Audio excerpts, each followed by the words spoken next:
kasih Ibu Dewi Larasati yang telah memperkenalkan saya kepada seluruh peserta acara pada hari ini.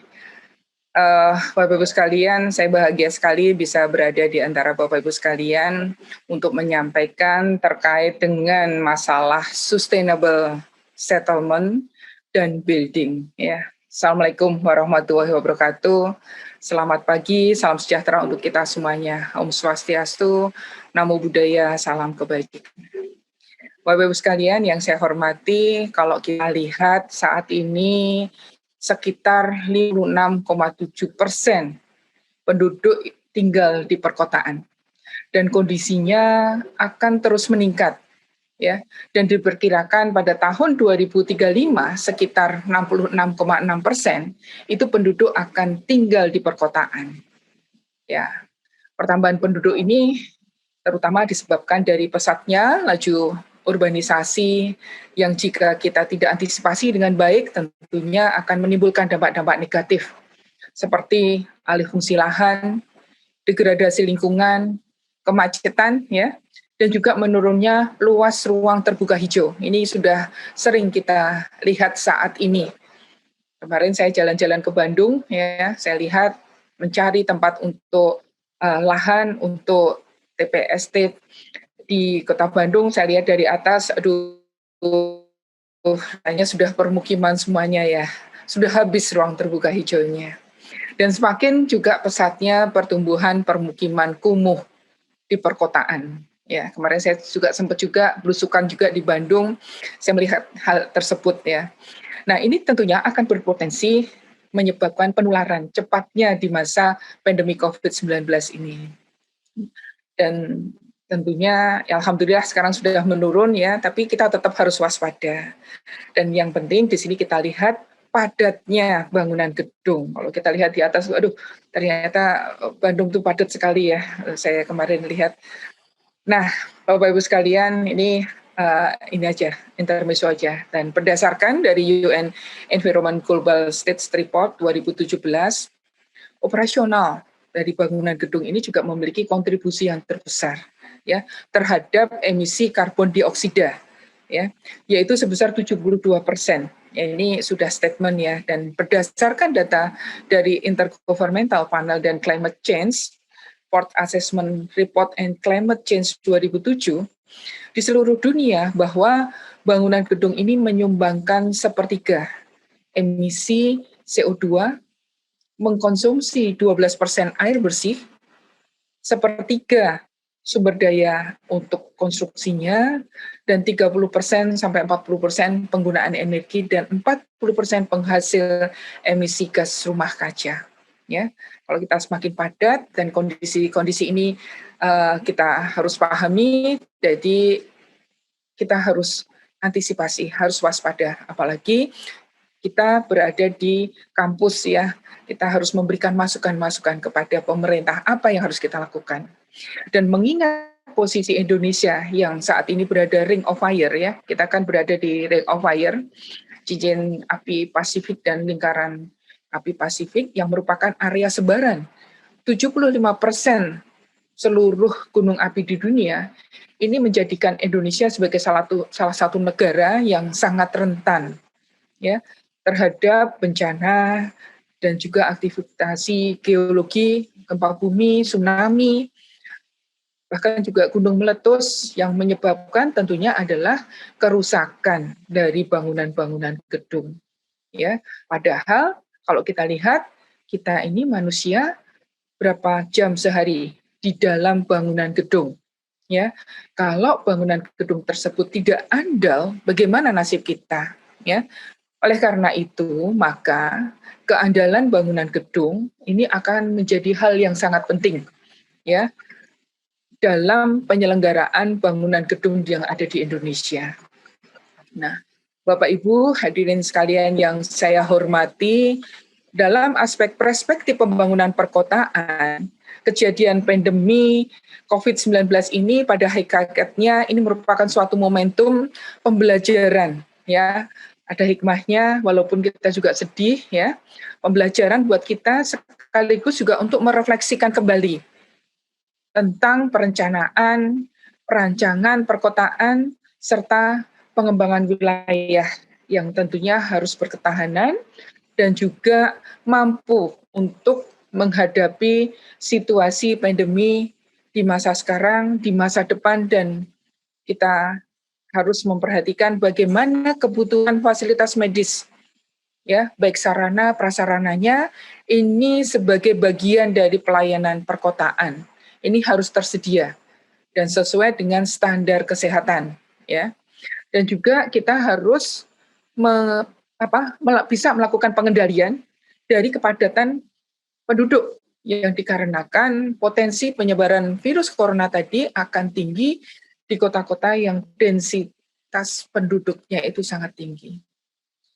Kemudian kalau kita lihat penduduk yang sangat tinggi, lingkungan kumuh, yang saya cerita, baru kemarin saya pulang dari Bandung nih, bagaimana kalau ada kebakaran, ini pandemi, kalau ada kebakaran seperti apa, ya, mobil pemadam kebakarannya susah, mobil ambulan apalagi bagaimana kita akan mengangkat, ini mungkin permasalahan-permasalahan yang harus kita ini kan, dan juga penyediaan transportasi publik, ya, yang baik pun juga akan mampu tentunya kita bagaimana menjamin aspek keamanannya, keselamatannya, kenyamanannya, dan juga kesehatannya. Ini menjadi vital untuk mencegah virus corona, ya. Kemudian juga masalah ketersediaan ruang terbuka hijau dan juga pusat komunitas, ya, di masa pandemi. Keberadaan ruang terbuka hijau ini sebagai pusat komunitas yang dapat berfungsi untuk berbagai keperluan, ya, misalnya untuk nyimpan obat, ruang isolasi, ruang sosialisasi, vaksinasi, ya. Nah, ini mesti harus kita perhatikan, ya. Demikian pula pada masa normal, misalnya prasarana ini juga merupakan instrumen utama yang juga meningkatkan kohesi sosial dan bisa memupuk modal sosial juga yang sangat diperlukan dalam situasi krisis maupun bencana. Kemudian penyediaan sarana prasarana dasar perkotaan itu pun juga harus berfungsi dengan handal. Ya, dalam masa pandemi COVID-19 ini, ketersediaan air, sanitasi ini juga merupakan hal yang sangat vital, ya, dalam rangka kita mendukung penerapan pola hidup bersih sehat, ya, untuk masyarakat. Ini sangat penting sekali, ya. Cipta Karya juga melaksanakan hal ini, air minum, sanitasi merupakan hal yang penting, nanti saya akan cerita di belakang, ya. Kemudian juga pendekatan kota yang cerdas, berdaya saing, ya, dan berbasis teknologi smart city. Nah, tentunya dalam pembangunan perkotaan yang berkelanjutan ini di masa pandemi ini dapat menjadi suatu opsi untuk mencegah penyebaran COVID-19. Seperti misalnya penggunaan infrastruktur informasi, teknologi informasi IT, ya. Ini menjadi suatu terobosan untuk cara bekerja saat ini. Nah, kita kan sekarang kuliah juga tidak dalam satu ruangan yang bersama-sama, tapi kita bisa melakukan dengan daring seperti ini. Sekolah pun, ya, kemudian bekerja pun juga bisa dengan WFH seperti ini. Nah, ini mungkin harus kita budayakan, karena tetap kita harus bekerja secara efektif di masa pandemi COVID-19 ini, ya. Dan apalagi nanti di masa mendatang, ya.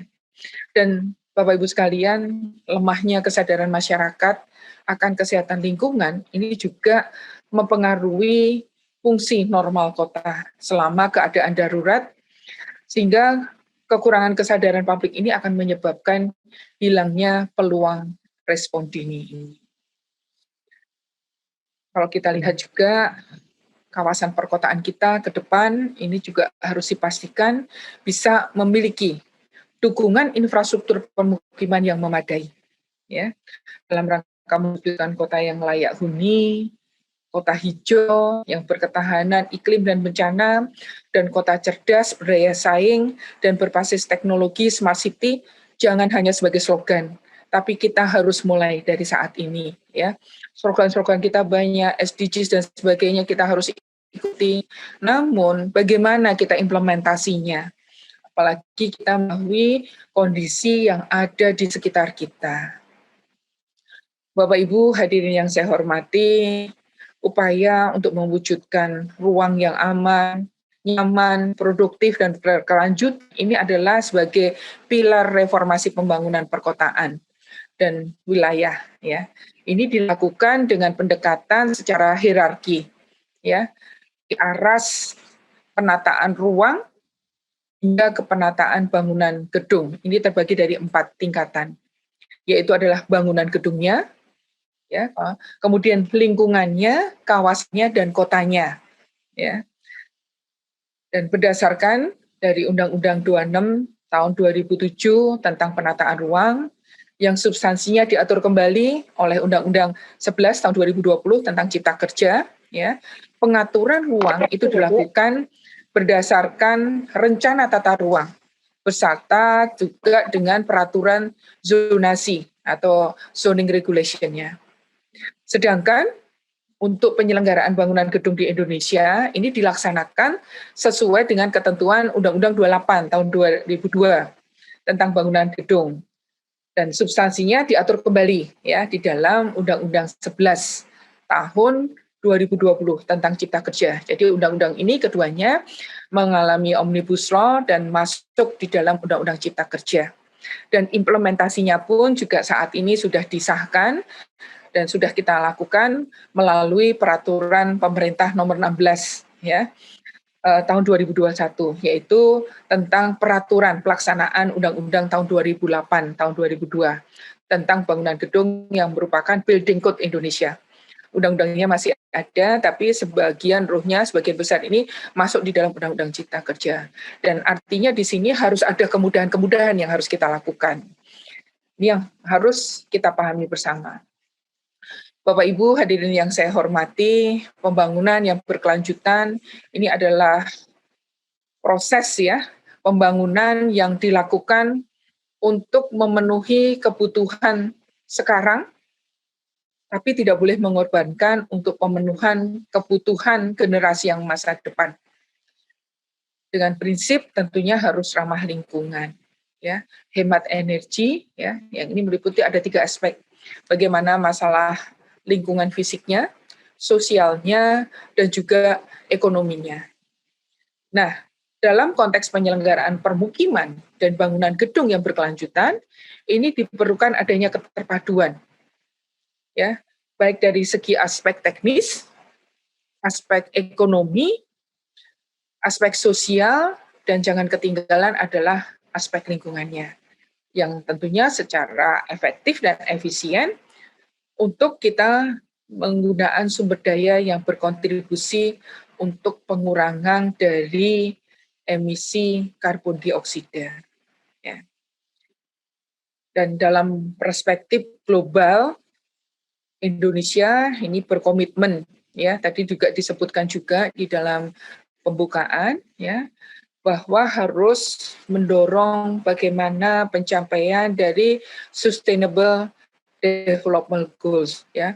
Tapi khususnya mungkin kalau untuk kota ini yang target ke-11, yaitu adalah mewujudkan kota dan permukiman yang inklusif, aman, tangguh, dan juga berkelanjutan.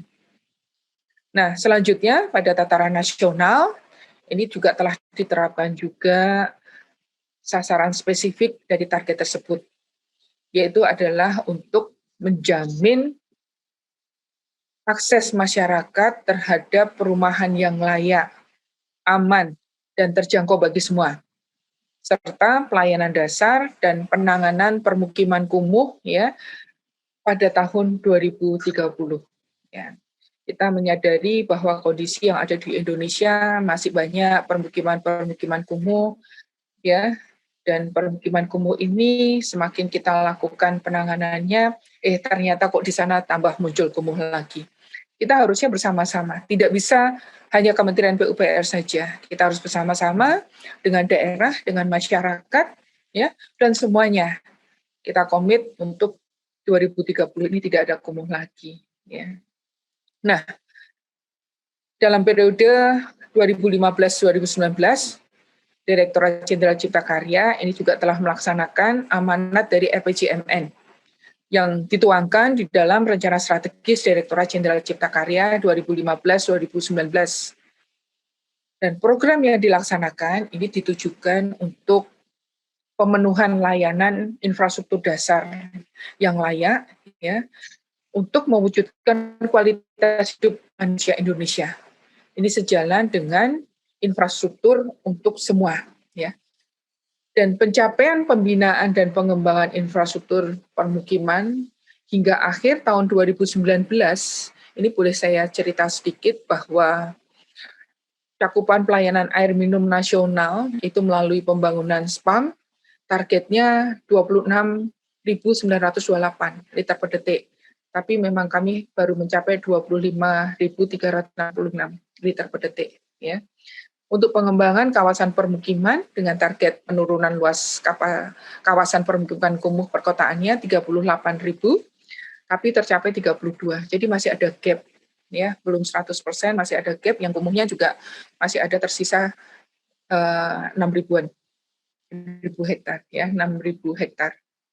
Dan untuk sanitasi pun kami terkait dengan persampahan, ini targetnya juga kalau kita lihat masih ada gap, ya, dari 10.700, kita baru 10 juta, ya, 10.700.000, kita baru 10.232. Nah, kemudian di sini dalam rencana strategis Direktorat Jenderal Cipta Karya 2020, tujuan pembangunan infrastruktur permukimannya ini tetap untuk meningkatkan perwujudan infrastruktur di permukiman yang layak, ya, dan juga aman untuk mewujudkan smart living. Targetnya kami tetap akses air minum 100%, ya, termasuk juga air minum layak 15%, ya, kemudian 90% untuk sanitasi dan 15% untuk yang aman. Kemudian juga penanganan permukiman kumuh seluas 10.000 hektar. Jadi dari gap-gap tadi kita tetap akan laksanakan, ya, tetap kita akan kejar, karena ini kita laksanakan tapi ternyata masih muncul lagi. Ini kita harus bekerja bersama-sama. Juga untuk pengelolaan persampahan, ya, sambungan air minum itu pun juga harus kita tambah terus, ya, 24 juta sambungan rumah, ya, dan juga untuk kami ada tambahan target lagi, yaitu kita melakukan pembangunan rehabilitasi prasarana sarana pendidikan, olahraga, pasar, itu sebesar 5.555. Belum tugas-tugas lainnya, ya, kemarin ada rumah sakit dan sebagainya, ini merupakan tambahan tugas yang harus kita lakukan, tapi rencana dari Renstra ini mau nggak mau tetap harus kita selesaikan juga, ya, ini karena target yang utamanya. Bapak Ibu hadirin sekalian, mungkin bisa kita pahami bahwa Cipta Karya sangat banyak yang langsung berhubungan kepada masyarakat. Dan selanjutnya dalam rangka untuk mencapai target setelah ditetapkan Renstra Cipta Karya 2020-2024, ini terdapat beberapa arah kebijakan strategi yang dilakukan di dalam pembangunan infrastruktur permukiman, yaitu yang pertama adalah membangun sistem penyediaan infrastruktur permukiman basis entitas, tapi tetap harus andal, responsif terhadap mitigasi dan juga adaptasi perubahan iklim, inklusif, ya, termasuk juga pengaruh utamaan gender.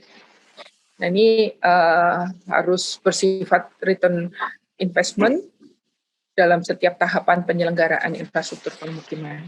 Dan juga kita harus mendukung kontribusi dan kemandirian dari pemerintah daerah. Ini yang sangat penting. Kita harus mengajak bagaimana kelembagaannya, partisipasinya dari semua pihak untuk kita tetap bisa berhasil untuk pengelolaan infrastruktur permukiman. Kalau hanya pemerintah pusat, ya saya yakin nggak berhasil. Tapi kalau kita bersama-sama, mesti kita bisa. Ya.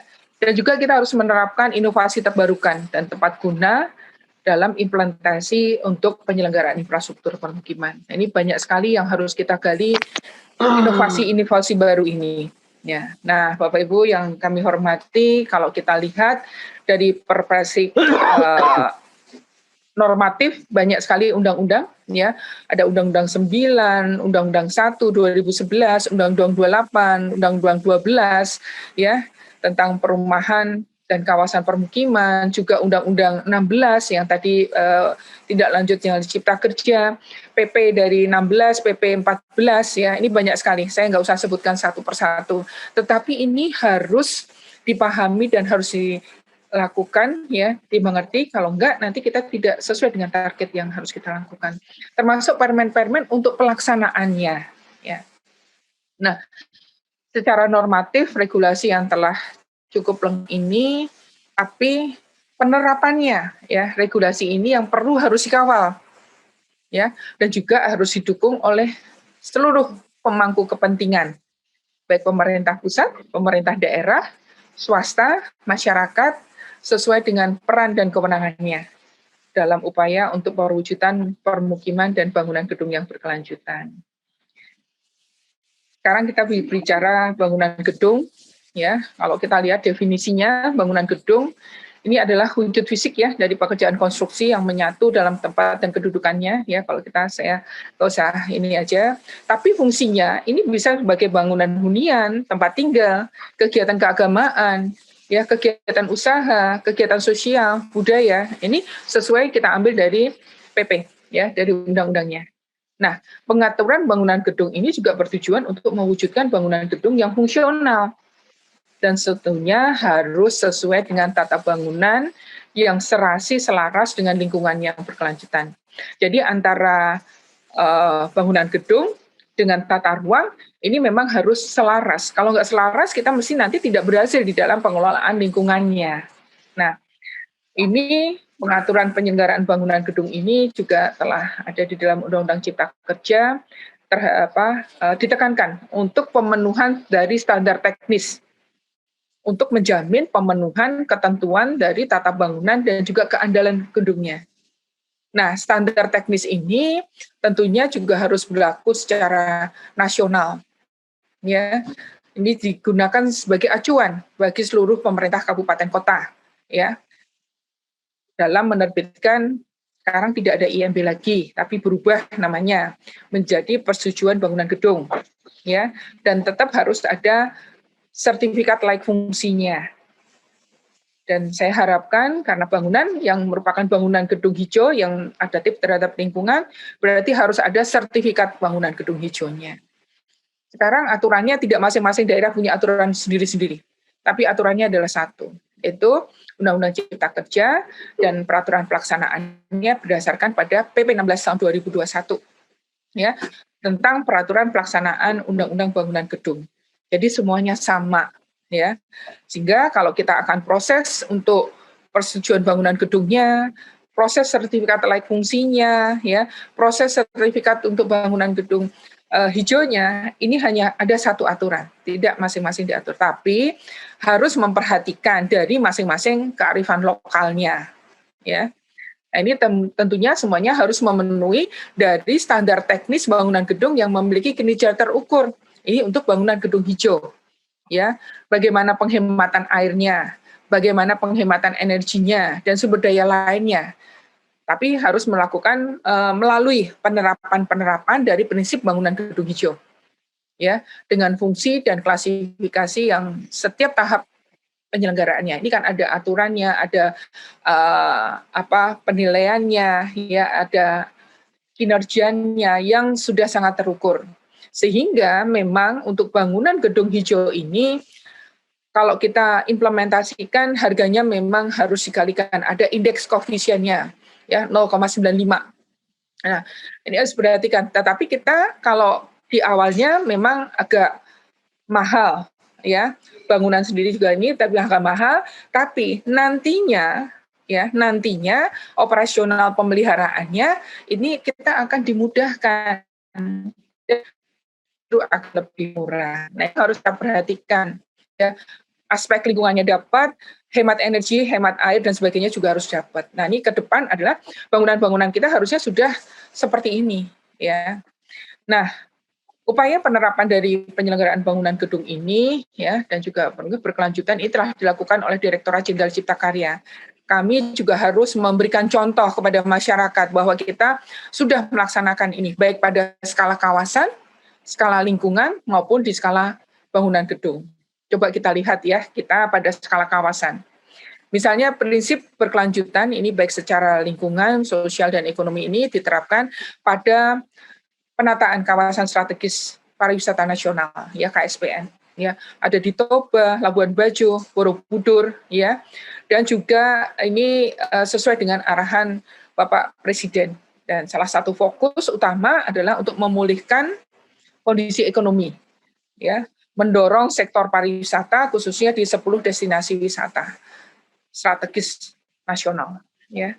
Nah, Direktorat Jenderal Cipta Karya juga sudah berkomitmen untuk mendukung pengembangan infrastruktur wisata di 10 lokasi tadi, ya. Ini melalui pengembangan 10 destinasi wisata ini Indonesia berharap tentunya bisa mendatangkan wisatawan yang lebih banyak, ya, 22,3 juta wisatawan mancanegara dan 350 sampai 400 juta untuk kunjungan wisatawan domestik, ya.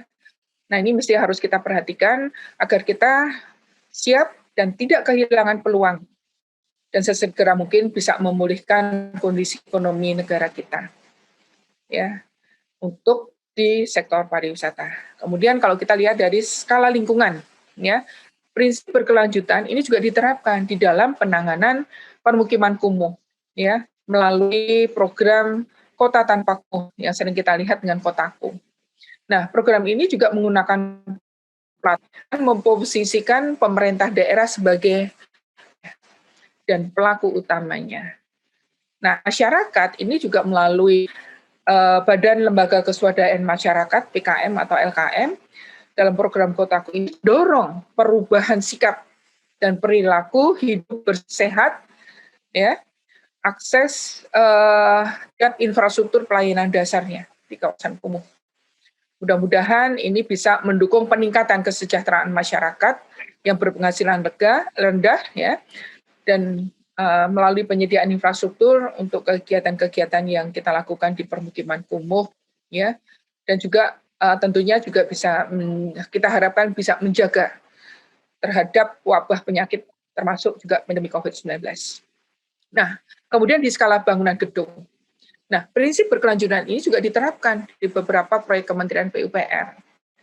Dan implementasinya bangunan gedung hijau ini adalah seluruh bangunan yang di atas 5.000 meter persegi harus bangunan gedung hijau. Itu di dalam aturannya. Tapi tidak 5.000 pun seluruh bangunan yang pasar, kemudian stadion, rumah sakit, ya, kemudian sekolah-sekolah, ya, itu kami sudah harus arahkan untuk menjadi bangunan hijau.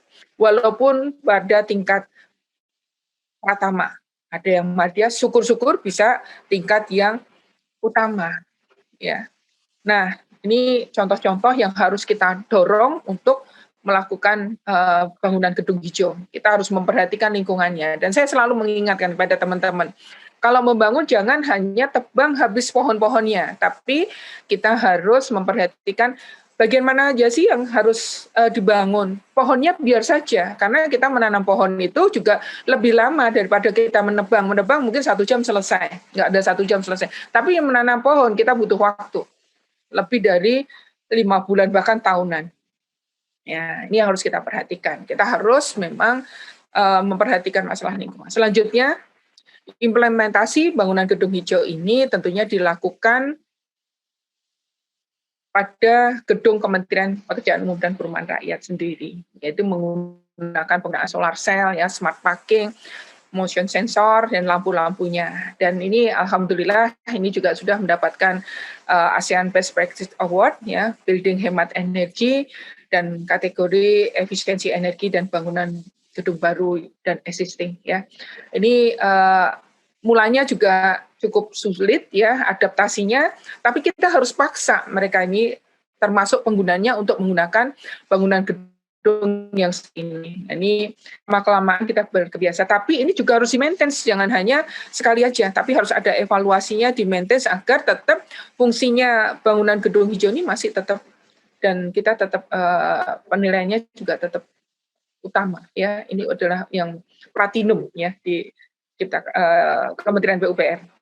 Dan beberapa upaya dan pencapaian yang dilakukan oleh Kementerian PUPR dalam meningkatkan awareness pada stakeholder terkait dengan pentingnya bangunan gedung hijau ini juga menerbitkan peraturan pemerintah 16 tahun 2021.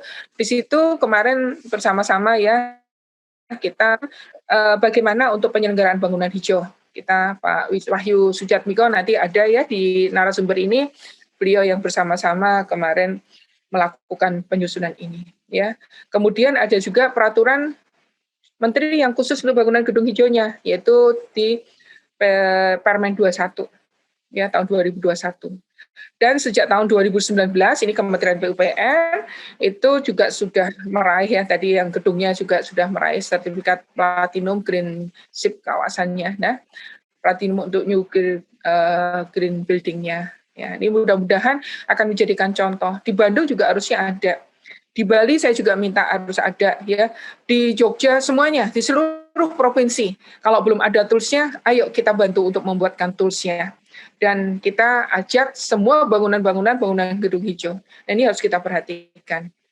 Nah, selain itu di Jan Cipta Karya ini juga telah mengimplementasikan, kemarin kami juga sedang meluncurkan sistem informasi manajemen bangunan gedung ya, SIMBG. Nah, ini juga kita juga membantu daerah agar bisa memberikan layanan ya persetujuan bangunan gedung PBG, dan sekaligus kalau PBG nanti juga harus mendapatkan SLF untuk bangunan-bangunan baru, dan prosesnya tidak lama ya, prosesnya dilakukan percepatan-percepatan. Ini mudah-mudahan juga akan membuat kemudahan-kemudahan dan menjadi perangkat yang lebih efektif dan lebih efisien juga.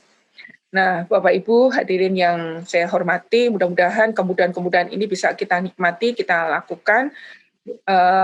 Kemudian saya pada kesempatan ini juga ingin menyampaikan beberapa inovasi teknologi infrastruktur tepat guna yang telah dikembangkan untuk mendukung penyelenggaraan permukiman dan juga bangunan gedung yang berkelanjutan. Misalnya adalah operating instalasi pengolahan air IPA. Nah, ini teknologi ini juga dapat meningkatkan kapasitas IPA menjadi 2-3 kali lipat dari semula. Ini menggunakan IPA, maka tanpa melakukan tambahan unit pengolahan baru, ini dan juga dengan modifikasi saja kita bisa melakukan perubahan sistem, ya prosesnya, dan ini dikembangkan di PDAM Bekasi, Jawa Barat, ya, dan Rembang, Jateng. Walaupun air tidak ada kaitannya air ini bukannya tidak ada kaitannya langsung dengan bangunan, ini sangat penting. Kalau bangunan tidak adanya, ya bangunan itu benar-benar tidak berfungsi dengan baik, ya. Kemudian teknologi waste to energy. Nah, ini merupakan teknologi sampah dengan insinerator yang mengkonservasikan untuk material padat, ya, kemudian menjadi sumber energi. Nah, ini kita juga sedang melaksanakan ini yang sering disemakan dengan RDF. Ya, ini juga mengubah sampah menjadi briket, ya, kemudian jadi bahan bakar. Nah, ini juga teknologi-teknologi yang sedang kita kembangkan agar kita nanti juga di permukimannya menjadi bersih, ya. TPA-TPA tidak menggunung, tapi kita bakar, pembakarannya digunakan untuk bahan bakar industri.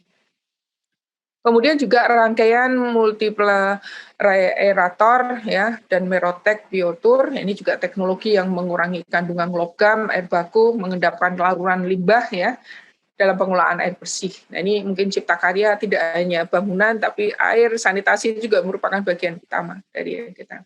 Dan yang penting terkait dengan bangunan, supaya kita nanti juga lebih mudah dalam pelaksanaannya, ya, dalam pengendaliannya, mestinya kami juga harus mulai saat ini, tentunya teman-teman arsitek, teman-teman yang mengerjakan bangunan, mesti harus mengacu pada building information modeling, ya. Harus mulai saat ini kegiatan-kegiatan yang ada di PUPR juga saya dorong untuk menggunakan BIM ini. Nah, ini merupakan representasi digital dari karakter fisik, karakter fungsional suatu bangunan, ya. Nah, BIM ini juga mengandung informasi mengenai elemen bangunan yang digunakan, eksis pengambilan keputusannya, kurun waktu siklusnya. Dan ini mudah-mudahan juga akan bisa lebih mudah kita mengendalikannya. Kalau kegiatannya dari kita memantaunya dari pusat, kegiatannya ada di Tumburuni, misalnya di Papua Barat, kita juga bisa mengetahui bagaimana prosesnya, kita bisa memantau terus. Nah, ini namanya adalah teknologi. Jadi regulasi teknologi ya bagaimana implementasinya itu memang harus dilakukan secara komprehensif semuanya dan terintegrasi. Bapak Ibu sekalian, saya berharap melalui kuliah ini dan workshop bangunan gedung hijau ini akan didapatkan ide dan pemikiran yang out of the box ya dan inovasi-inovasi teknologi dalam penyelenggaraan permukiman dan juga bangunan gedung yang berkelanjutan. Saya sangat berharap masukan-masukan dari perguruan tinggi karena ke depan ya ketika kita akan membangun kita tidak boleh business as usual, tapi kita harus menuangkan bagaimana inovasi-inovasi ini bisa dilakukan. Nggak mungkin kita akan seperti ini terus karena tuntutan zaman seperti era pandemi ini kita kan juga sudah ada perubahan-perubahannya. Nah, perubahan ini harus kita ikutin. Kita nggak memerlukan ruangan yang besar-besar. Kita ruangan yang ini aja. Toh kita juga melakukannya dengan menggunakan Zoom, dengan virtual. Ya, perbanyaklah untuk ruang terbuka hijau. Sekarang di Kementerian PUPR, kalau kita rapat, dimungkinkan di ruang terbuka, kita malah justru melakukan rapat di ruang terbuka. Pak Menteri itu selalu, kita rapatnya di ruang terbuka aja. Ya, nah, ruangnya juga harus kita perhatikan yang harus hemat energi, hemat air, memperhatikan bagaimana sirkulasi udara. Karena kalau pandemi COVID kayak gini kan harus ada sirkulasi udara. Nah ini mungkin kita dituntut ke arah sana. Dan mudah-mudahan ini menjadi mata kuliah yang penting ya ke depan karena kita selalu berada di bangunan gedung. Kalau hitung 20 jam lebih kali ya dari 24 jam. Buildingnya juga harus aman, lingkungannya juga harus berkelanjutan, nah ini akan menjadi lebih baik lagi ke depan. Dan harapan saya, materi yang telah saya sampaikan ini tentunya bisa memberikan manfaat dan kontribusi yang sebesar-besarnya bagi upaya kita bersama untuk mewujudkan permukiman dan bangunan gedung yang berkelanjutan, baik secara lingkungan, sosial, maupun ekonomi.